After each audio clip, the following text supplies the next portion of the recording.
1 யோவான் 2வது அதிகாரம் 6ஆம் வசனத்தை வாசிக்க கேட்போம். 1 யோவான் 2:6. அவருக்குள் நிலைத்திருக்கிறவன் என்று அவருக்குள் நிலைத்திருக்கிறவன் சொல்லுகிறவன் அவர் நடந்தபடி தானும் நடக்க வேண்டும். அவர் நடந்தபடி தானும் நடக்க வேண்டும். அவர் எப்படி நடந்தார் பாருங்க. அவர் பிதாவின் சித்தத்தை நிறைவேற்றினது மாத்திரமல்ல, அவர் இஷ்டத்துக்கு நடந்தாரா? இல்லவே இல்லை.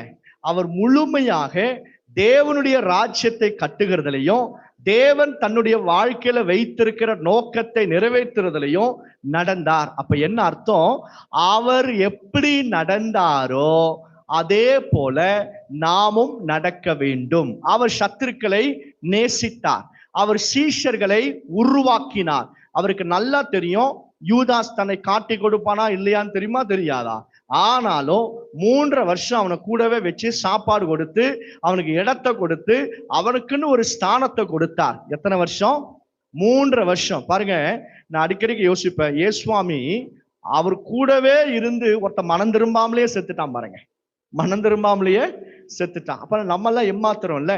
கர்த்தருடைய பிள்ளைகளை, அவர் நடந்தார். அவர் நடந்தது போலவே நாமும் நடக்க வேண்டும் என்பது கர்த்தருடைய சித்தம். அடுத்தது பாருங்க, வேதத்தில் எழுதப்பட்டிருக்கு. 1 யோவான் 4வது அதிகாரம் 15ஆம் வசனத்தை வாசிக்க கேட்போம். இயேசுவானவர் தேவனுடைய குமாரன் என்று அறிக்கை பண்ணுகிற எவனோ அவனில் தேவன் நிலைத்திருக்கிறார். அவனே தேவனில் நிலைத்திருக்கிறான். பாருங்க, சில பேருக்கு வேலை செய்கிற இடத்துல குடும்ப உறவினர்கள்லாம் வரும்போது யாரை பத்தி அறிக்கையிட மாட்டான்? இயேசுவை பத்தி அறிக்கையிட மாட்டான். ஏன்? வெக்கம், பயம், ஏதோ ஒரு காரணத்தை சொல்லிடுவான்.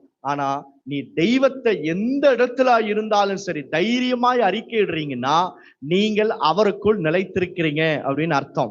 கர்த்தருக்குள் நிலைத்திருக்கிறவன் யாரை குறித்து பயப்பட மாட்டான். அவர் என்னுடைய ரட்சகர், நான் இந்த பலவீனத்துல இருந்த இயேசு என்னை குணமாக்கினார், எனக்கு நல்லா தெரியும் இவரே என் தேவன், இவரே என் தேவன் என்பது மாத்திரமல்ல, இவர் மாத்திரமே தேவன். அல்லேலூயா.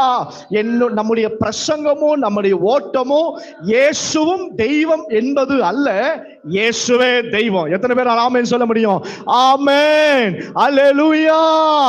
சார்லஸ் கிரிக்ன்றவர் ஏன் சுட்டாங்க தெரியுமா?